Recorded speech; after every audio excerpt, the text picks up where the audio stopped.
It's almost like there's a genetic component. So genetics loads the gun, and the environment, something in the environment, sometimes very hard to pin down what it is, pulls the trigger. We really need to start to reduce the stigma associated with seeking help. There is this cycle of shame that's created. And this is just heartbreaking, right? Because what happens is... Hi, I'm Chris Shrubsole, and welcome to School Talk, the podcast where we have meaningful conversations about education, learning, and those issues that matter most to students, to parents, and to teachers. With over 10 years' experience in international schools, I've seen firsthand the challenges, but also the opportunities in learning today. Each week, I'll sit down with inspiring guests to share stories, insights, and strategies on how we can help shape the future of education. Whether you're here to grow, to learn, or to spark change, this is the place for you. So let's get started. Hi guys, my name is Chris Shrubsole and welcome to School Talk. In today's episode, I sit down with Aalia from the Brain Accelerator.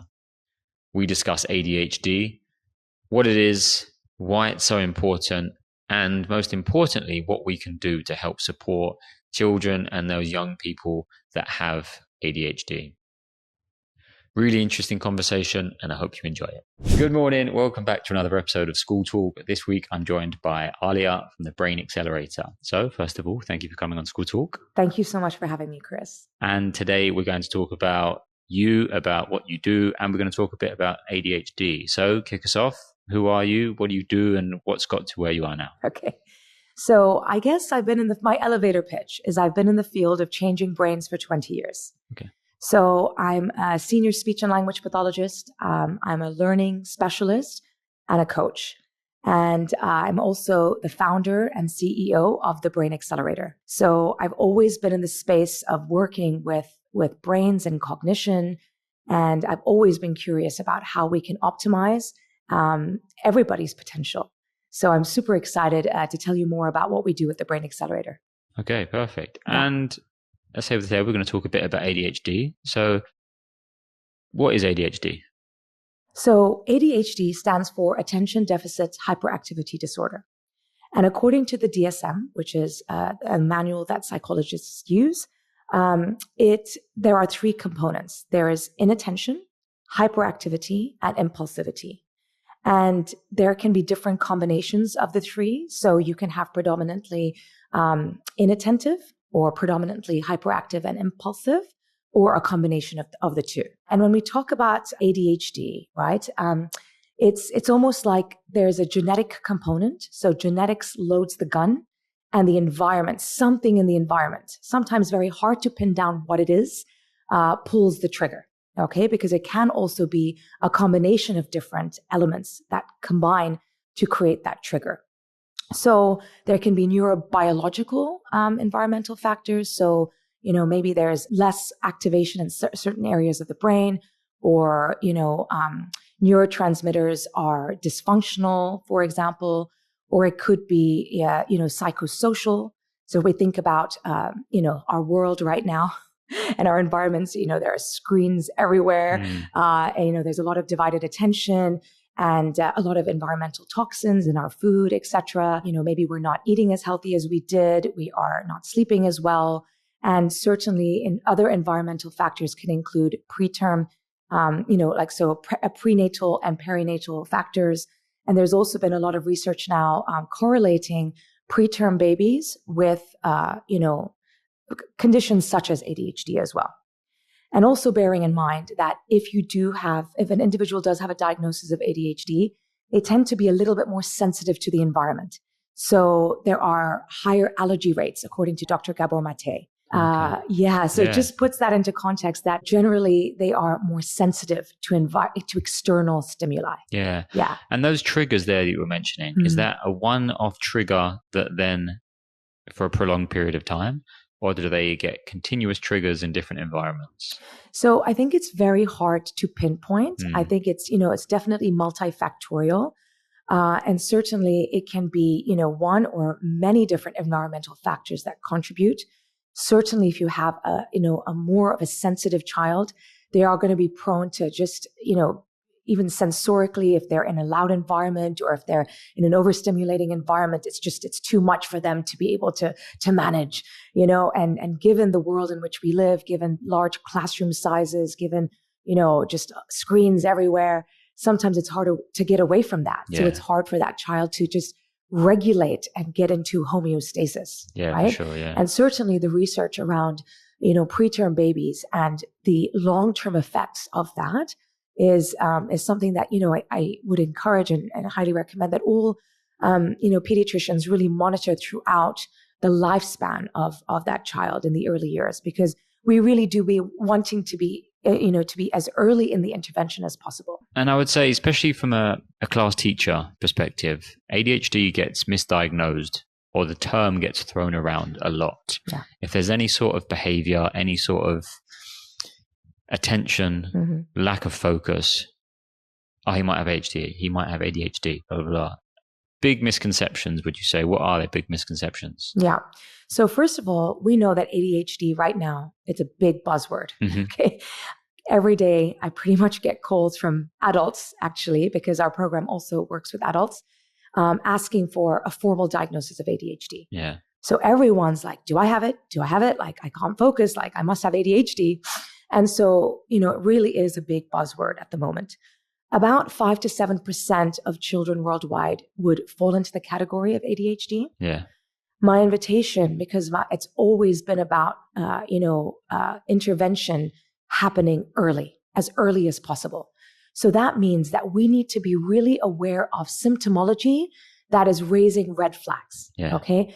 I don't need a diagnosis necessarily, a formal diagnosis, to begin intervention, compensations, accommodations, support systems, right, in place.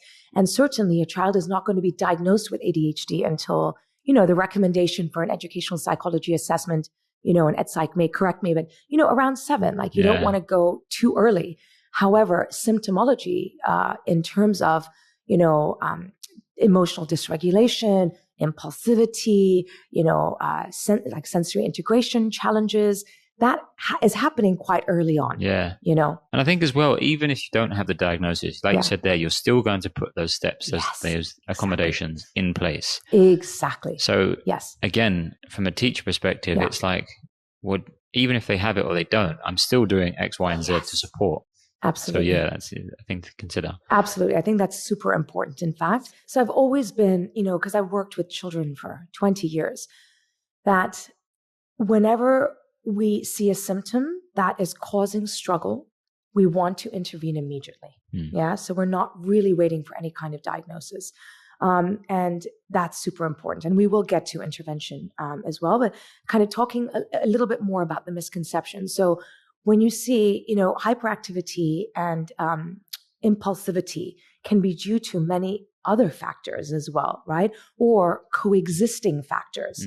So certainly an individual, a child with hyperactivity and impulsivity in the early years, there is, a child, for example, that I'm thinking of right now who's 5, who certainly has, frontal lobe or executive functioning dysregulation. So the high emotional dysregulation, if he doesn't win, it's a big problem. If things don't go his way, it's a huge problem, and then he's also, tends to be kind of out of his chair a lot and running around.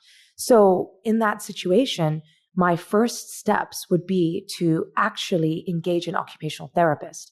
They, deal with reflexes that have not been integrated and sensory integration struggles, all of which, and dysregulation, and dysfunction, I would say sensory integration dysfunction, all of which could contribute to the hyperactivity and impulsivity, right? So we want to certainly go down that route. And once a child is more regulated, we might find improvements in attention. Yeah. Another misconception could be, and that's why it's so important to understand, exactly what's contributing, all the contributing factors. So as a speech and language pathologist, I work with auditory processing disorders. And what is an auditory processing disorder? It could be that hearing is okay, but it is the connection between the ear and the brain that could be not as strong. The connections are not as strong as they need to be. And so any kind of input coming in from the auditory system, that child might just completely blank out. So that affects that child's ability to focus on auditory input. And so it could look like ADHD or inattention when, maybe the root cause is something different. Yeah. I think, it's definitely a big thing to consider, is that knowing that there are so many other factors at play. Yes. That you can't just jump in with that. You need to kind of step back and think. Yes. Even little things like the behaviors in school. Yeah. You might come and observe a kid who's showing these signs of behavior, but you don't know even small things, the night's sleep they had before, what they've eaten that day, how they've gone into school, all those things. Yeah. Absolutely. In terms of ADHD impacting student learning. Yeah. How does that impact it? So if we talk about the foundations of learning, at the very bottom of the hierarchy is attention. Without attention, you're really not able to access a lot of what's going on in the classroom environment. Okay, so figuring that out, and catching the symptoms early and doing whatever we can to enable better attention and regulation is going to be super, super important. Okay, so a child who's inattentive, right, is going to have difficulties accessing learning, is going to have challenges with social connection, is, having difficulty with regulating his or her own body and emotions, and, behavior. And certainly that's going to affect their well-being, because what happens with an individual with even red flags, that could be ADHD, may not be ADHD, is that there's this cycle of shame that's created. And this is just heartbreaking, right? Because what happens is there's a failure to meet expectations, okay? And then that creates external criticism, which becomes internalized shame. And that creates even more behavior. Yeah. And this is the cycle that as educators and as parents, we really need to be aware of. And we really need to be catching ourselves and trying to really understand that when a child is misbehaving, it is not because they're naughty or they're bad or any of those terms. Yeah, because all behavior is communication, isn't it? Exactly. Yeah. So there's something that the child is asking for help, support, and is not getting some kind of need is being unmet. And so we really have to understand it from that point of view. Yeah. And then you, leading on to kind of the difference in behaviors in boys and girls. Yes. Boys would typically express more negative behavior, let's say, and then that ADHD term will get thrown around more. Yeah. But again, going back to the communication of behavior. Yeah. So is there typically differences between girls and boys? Yes. And so that's a good question. So the research shows, just like actually a lot of different disorders, that boys are being diagnosed more. Okay. So maybe even twice as much as girls. And predominantly, just like you said, because they're the ones expressing the hyperactive, impulse, behaviors, versus perhaps a girl who does have ADHD falling more into the category of the inattention. Yeah. And certainly, and I will tell parents this, that if your child is, has behaviors, you're going to be finding out about it like immediately. Yeah. So you're going to be, in this, and the families get into cycles of shame, right? Very early on. And it can be, there can be an upside to that from the perspective of, oh, I know there's something going on and I can address it early.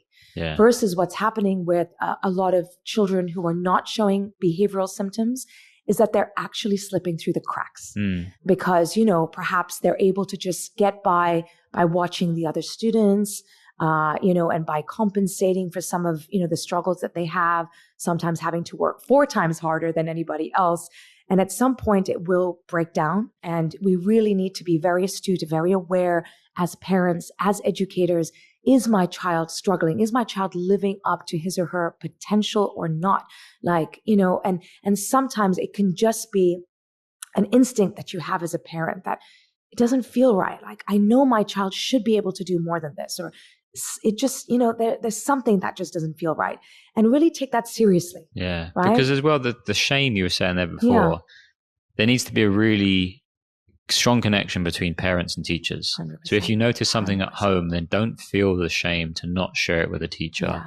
And I think teachers as well, it does take a lot of confidence to approach a parent and say, look, I've noticed your child is struggling with this. Yes. So I really believe that needs to be a strong relationship there, because one might see a different perspective and things like 100%. that. And then you work on it collaboratively. Yes. Yeah. We're moving to the age of, personalized healthcare. And certainly I think we need to be moving to this,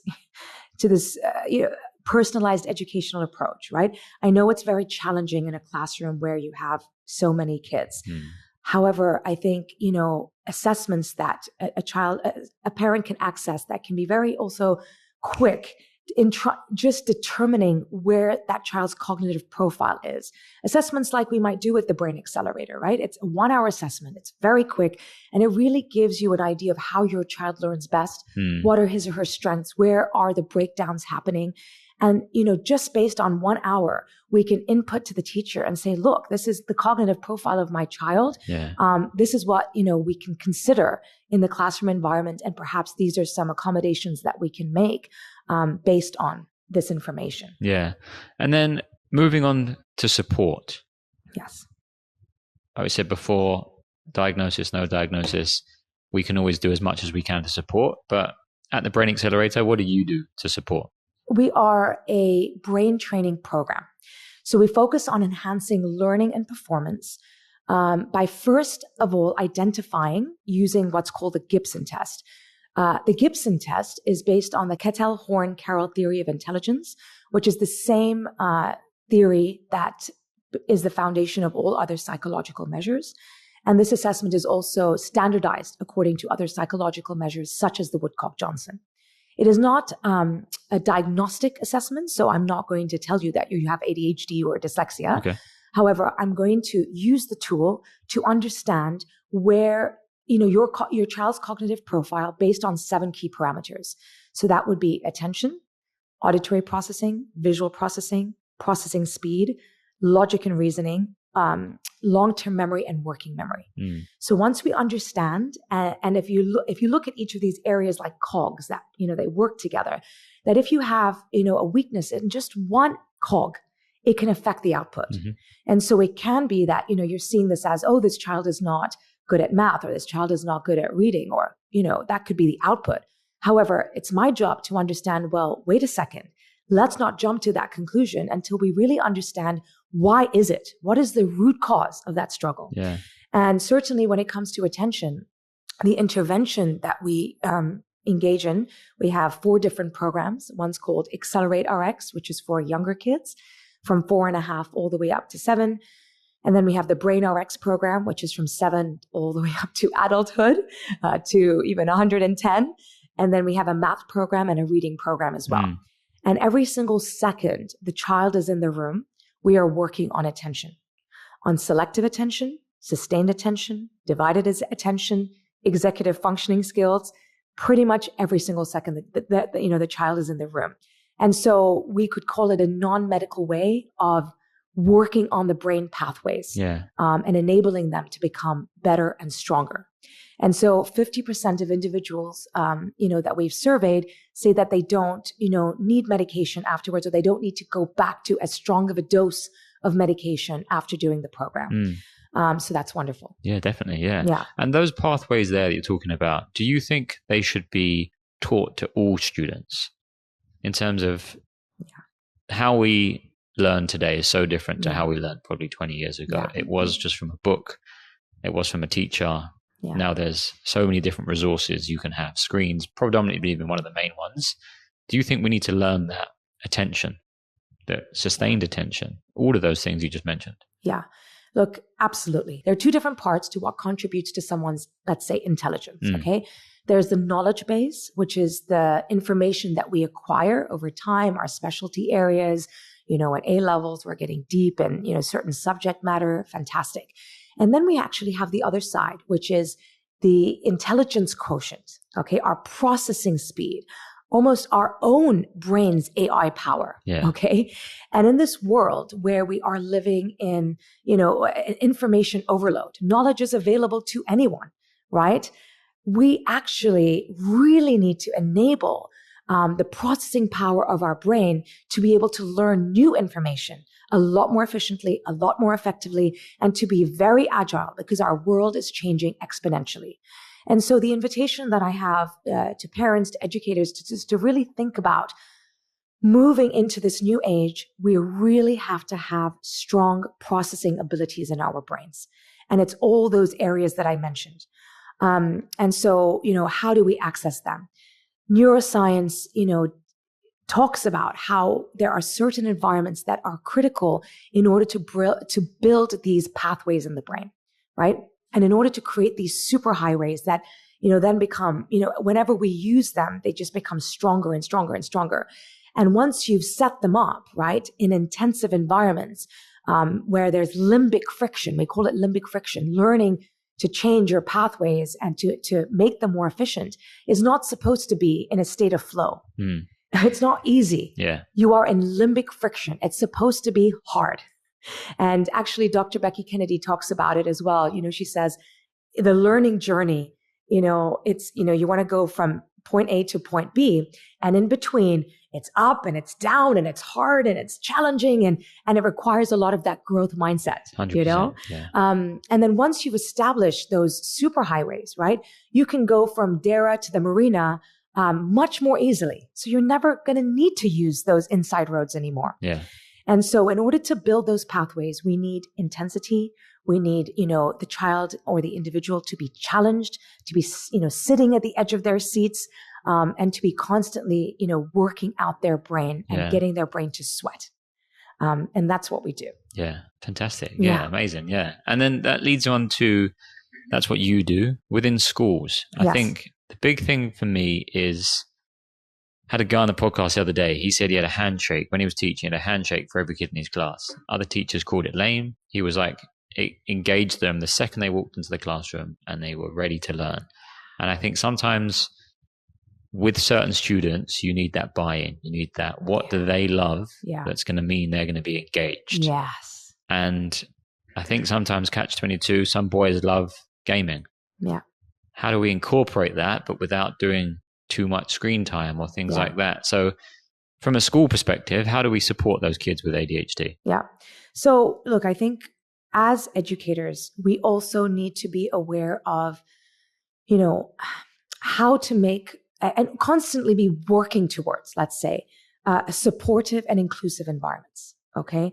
Where we are really aware of the unique needs and challenges of the children that come through the door, and also their incredible strengths and their interests. Okay, so it's like a combination of strengths-based teaching, okay, which is where you really know what they like to do, what they're good at, and you're talking about, oh, I read this article about this, or I saw this show and I thought of you, and I saw this character, and I was like, wow, Amy, you would really love this, so it's like just being aware of what your students are interested in, and bringing that to the forefront. So they coming in, they're shaking your hand. That's an immediate point of connection where they feel seen, they feel heard, they feel like they really matter. Okay. And I think that is the foundation, right? Every human being wants to feel like they're important and they're special.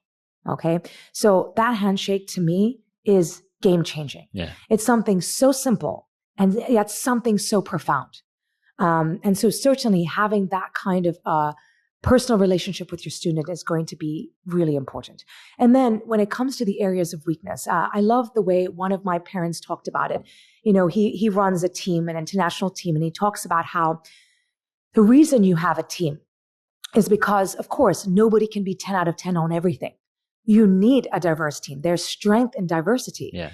And your USP, right, is where you are at a 10 out of 10, where you're just so good at this. That's your area, right? That's your specialization. And it is our job as educators to understand what that is and to harness that. It is also our job as educators to ensure that if there's anything that's below where it needs to be, that's pulling everything down, right? And not enabling that child to actually live up to their fullest potential of the strength that they have in a particular area, that we are also elevating that, right? And when we elevate the areas of weakness and we really, prioritize the areas of strength as well, then that child is going to be able to, unlock their full potential. Yeah, definitely. And that's the way I think about it. So I think it's twofold. And I think it's, it kind of brings us back to the discussion we had before, which is, working in collaboration with the parents and with the external providers. And I think this is super, super, super important.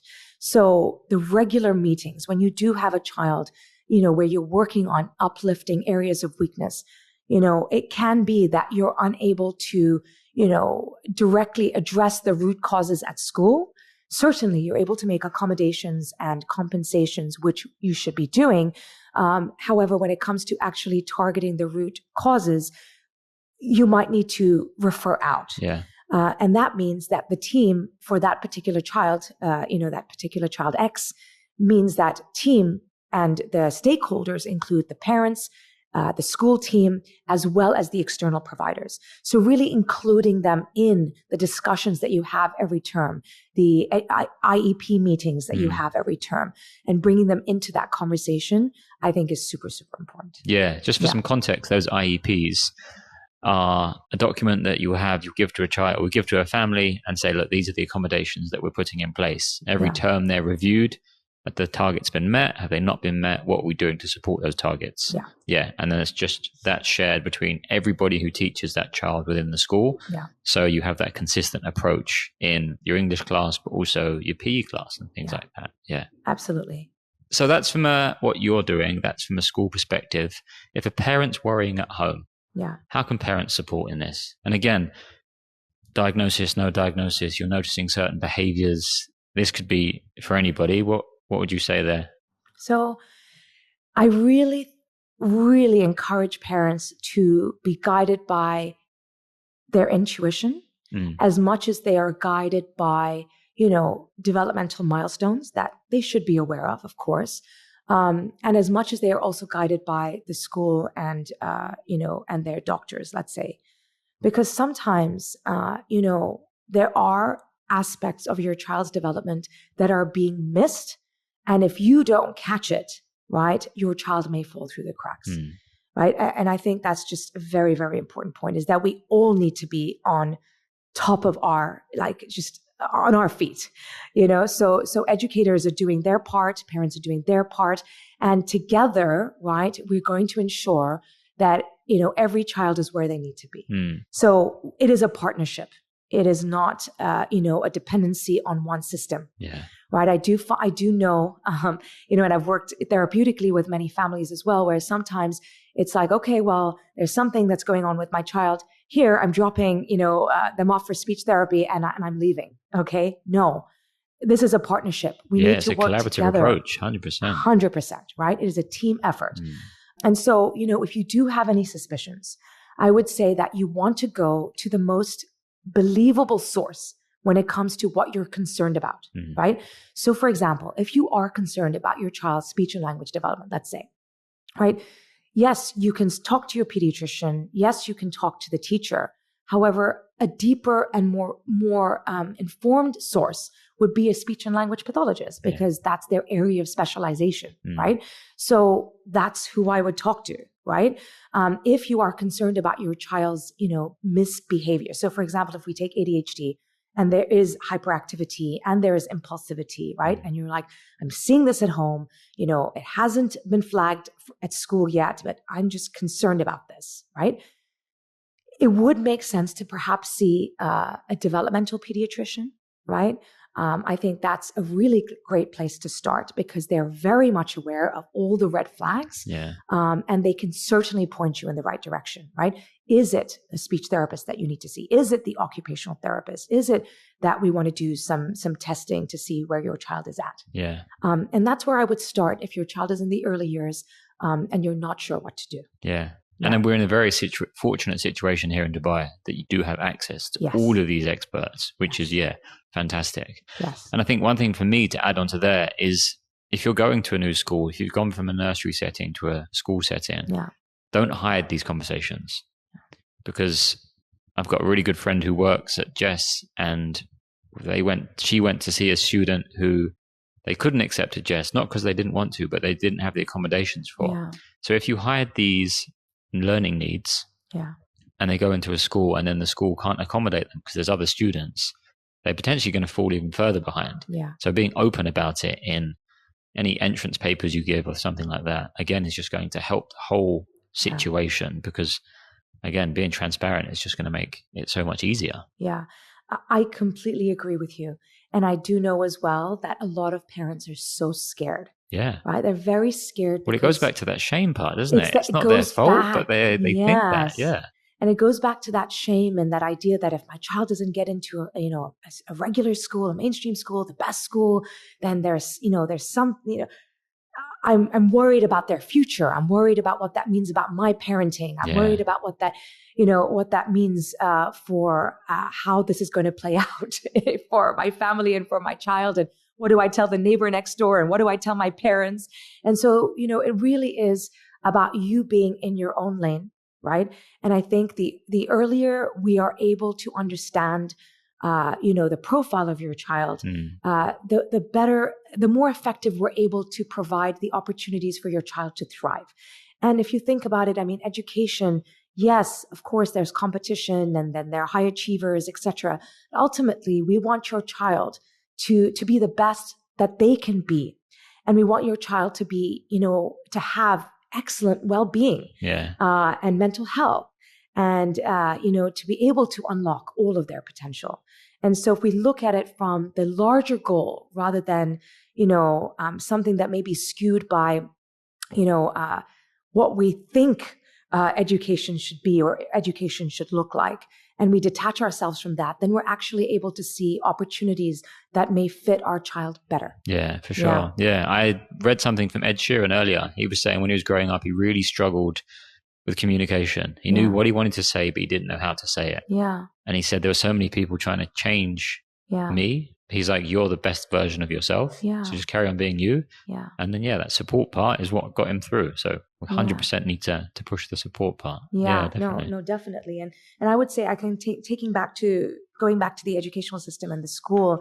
I think it's super important to emphasize, positive reinforcement, to teach self-regulation skills as a whole in the school environment, to allow for, just movement and in order for regulation to be able to take place. So just, allow for those movement breaks to really foster autonomy. A lot of times an individual with ADHD or red flags for ADHD wants to have extra control because there's so much that's out of control in that child's world. And so they're going to exhibit even more attempts to gain control. So providing opportunities for autonomy, collaboration rather than confrontation, and, co-regulation can be so important. Maintaining empathy and patience, communicating with parents and professionals like we mentioned, and really just adjusting expectations, I think can really go a long way in the school environment for a child who may have red flags. Yeah, I think the adjusting expectations, definitely a school environment, but also from a parent environment as well. Yeah. There's a lot of comparisons going on. You see other kids doing different things and you're like, oh gosh, should they be at that milestone yet? Should they 100%. Not? That's very, very important. What's right for your child may not be right for what another child is experiencing. And if we think about it, 95% of children will have something they're dealing with in their lives, right? We all have struggles, right? Some people need braces, some people need glasses, some people need speech therapy, some people need extra support in math.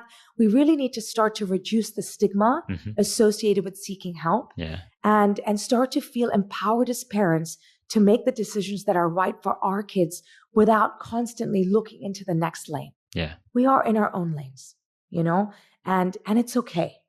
Let them do what they need to do and let me do what's right for my family. We really want to try and avoid power struggles because that can lead to excessive, what we call counter will for children, especially when they have red flags for ADHD, where they will be even more defensive, right? If we get into a power struggle. We want to communicate respectfully.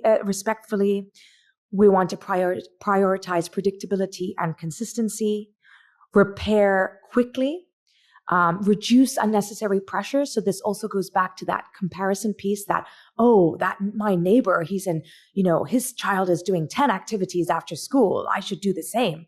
Well, that may not be right for your child, right? Intervene early, because as a school is only able to do, so much when it comes to, managing, let's say, the behaviors that your child exhibits at school. And so that's where the work that you do outside of school also plays a very big role. And then really in terms of parents, managing your stress and managing your emotional availability for your child. Yeah. And that I think is super critical. I think two things there that you touched on, the stability and the routines, I think sometimes is such a big thing, but it goes unnoticed. Yeah. I think it's such a simple thing as well. Same bedtime, same wake up time, same kind of, they know what's going to happen. So there's no additional surprises in the day. If they've had a rough morning and then it's difficult at school, it's going to amplify it. Yeah. Or if they come home from school and it's something completely different, or they don't know when they're getting dinner, or they might have an unhealthy meal, that routine there. And then that leads on to the parent side of it, being emotionally able to support them. Yeah. Even just having that conversation. Like, I'm so lucky that I can pick the kids up from school and you can have a chat with them on the way home. And I know some people aren't as fortunate that they only see them when they get home from work, but still giving that time, I think, is so important. Yeah. Even if it's a 10-minute conversation, go play a game with them or something, because kids aren't going to sit down one-on-one, but like, Mum, I'm really struggling with this. Yeah. They might show signs of it, and then you need to dig a little bit deeper. Yeah. But that doesn't happen if you're on your phone. Oh, how was school? 100%. Is it okay? And then you 100%. carry on, because there's that lack of focus, isn't there? And lack of focus on our part. Yeah, Absolutely. 100%. Yeah. And that, like, we met each other face to face at the Don't Look Down premiere the other week. And I do think screen time is having such a big impact. Yes.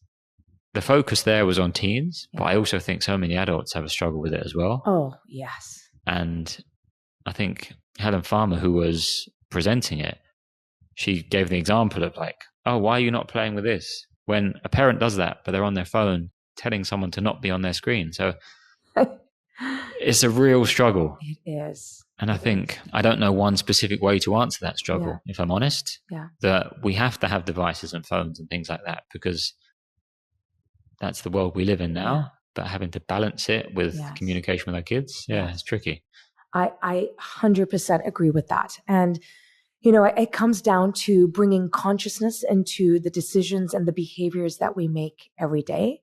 And certainly at the family level, I think it's important to be aware of what your values are as a family, what's important, and to keep reminding yourself, your spouse, the whole family system, right? What are our values and how does that trickle down into our behavior every single day, right? So is it that, you know, mom is going to try and spend, and I say this for a lot of my families who, you know, are lacking time and wanting to connect with their kids, is 20 minutes 3 times a day with my children. Focus time, no phone, nothing else, you know, just with your child. And that's an hour that you spend with your child, right? It can be doing, you know, regular stuff around the house, like, you know, preparing a meal or doing laundry together, but it is just a way to connect. And if you're doing that, and then, so mom's doing that, and then dad's doing that, and then maybe nanny's doing that, and maybe, you know, grandma's doing that, that's like 4 hours. I don't even know if we have that much time after school, but of connected time every single day. Right. And that's an invitation that I have, you know, to all of you is to really think about it like that. And certainly to have rules around the phone, because the phone is so enticing. You put it in front of you and, you know, as adults, you can't walk past the table without looking at your phone. So you really have to remove it consciously and have rules around it. So one that's talked about a lot is no screens at the dinner table. Having a box, right next to the dinner table. Everybody puts their screens in there. It's completely out of sight, out of mind. And in that hour that you're eating together, you're just spending time connecting with each other, right? And I think the simplicity of a dinner together goes such a long way. Yeah. Oh, it's like, it's the little things, right? It's the handshake. It's the dinners. Yeah. That's what it takes. And certainly you're right, Chris, is when you ask kids in the car, well, how was your day? They're not going to respond. No. They're going to respond when they know that you're there and you're invested in this, a feeling at least of this, the luxury of time that we have together. Yeah. Right. And so we have to be able to create those spaces and those moments. Yeah. You know, I think it goes back to the pathways thing you were talking about there. There can be negative pathways created. Yeah. And yes, it takes a lot of time to change those pathways, but they're still 100% worth pursuing, isn't it? 100%. And I think kind of wrapping it up, from my perspective, yes, ADHD is there and you can get a formal diagnosis of it, but there are also so many other things that you can do to support that. Yeah. From a family perspective, from a teacher perspective, from a school perspective, from a outside agency perspective, that, it's just not just one thing. There are so many different components to it. Yeah, no, absolutely. And certainly that connection piece is critical because it's what's going to help you identify the red flags. It's what's going to help you co-regulate with your child. It's going to be what, enables your child to come to you when she's struggling. Yeah. Talk to us a little bit about co-regulation. Yeah. So it's just the idea that, if your child is, going through something difficult and hard, okay, you can take, let's say, a disciplinary approach, okay, which is what's happening with a lot of our children with ADHD. And it's not okay. Yeah. It's like, this child is misbehaving. I can't believe this child did that. And it's happening at school and it's happening at home, right? Like, I can't believe this, you behaved like that. It's against our values. The child knows that he didn't behave in a way that's appropriate. And that's just adding to the child's shame. Yeah. So the idea is to really go down to the child's level. It's like that handshake. It's like that, get face to face with that child, right? Show them that you're there. You're physically there with them, right? And that you're not scared of their big emotions. Okay. Because sometimes we can be as parents. We have our own trauma related to our own childhoods and our own whatever it may be that maybe get us triggered when our child is reacting in that way. Yeah. Okay. So we need to be aware of that, and we need to be able to regulate ourselves to then be able to hold the space for the child who is really dysregulated. Yeah. And to be able to breathe and almost create a calming environment for yourself and for that child, and hold their space and show them and tell them, look, I'm here. All right. I know you're going through something hard right now. I understand that it was really hard that you lost this game, right? And it meant so much to you, right? Even when you feel like you don't understand why he's overreacting to losing a game, from his perspective, it's the biggest deal in the whole world. Yeah. Yeah. So putting yourself in his shoes, validating his feelings and his emotions, right? And together, and showing him that you're not scared of his big feelings, naming them for him, right? Because remember, building resilience is actually building your child's ability to be able to, deal with different kinds of feelings and emotions, the ups and downs of life. Yeah. Right. And so that's holding the space, and that's helping your child through your breathing, through your calm words, through your validation, to bring them down to an even keel. Yeah. And to bring them into we call like the green zone, in the zones of regulation, which is another really great way of, a tool. And how my engine runs, I think that's the OT program, the occupational therapy program, is just really nice to implement these programs at home, at school, because then everyone's using the same language, related to emotional understanding. Yeah. And I think that validation there as well. Often before you say it, things seem so much worse than they appear and actually are. Yeah. But given a student the opportunity to share it and then listen to them back to themselves, being like, oh, wait, it's not that bad. Yeah. Oh, it is just a game. But them having the safe space and the acceptance to be like, well, no, because I should have won because he cheated or whatever. Yeah. But they've said it and they're like, oh, wow. Yeah. But then they've said it and then they learn from it, and it goes from there. So important. It's super important, and to be consistent with the way you show up. Yeah. And of course, you're going to make mistakes. Every single parent does. And then to be able to just repair when you do, and to be compassionate to yourself. This is a hard journey for the whole family, right? I mean, the cycle of shame, as we mentioned, affects the whole family. If you've had a child who's been in 3 different schools in the last year, that's devastating. Yeah. And so just to be kind to yourself, and to take the time to fill your own, fill your own bucket, because you cannot give to your child if you haven't taken care of yourself. Yeah. And I think that's 100%, very, very important. And even from like a husband and wife perspective, there will be struggles along the way as well. And you might not always, I think my wife taught me this, she was very good. You won't always agree with what the other person does, but always support them during it. And then away from the kids, talk about it afterwards. Yes. Because if absolutely. you go at each other in front of the kids, Yes, then they yes. see, oh, they're doing it to each other. So we should Yes. do it to each other. Yes. And I think you're absolutely right. It's like, we have sometimes in situations like that, it's like our 8-year-old child comes up, right? And in these adult bodies. And we really have to just be aware of that and really be able to regulate that and take and have that space between that reaction and the response.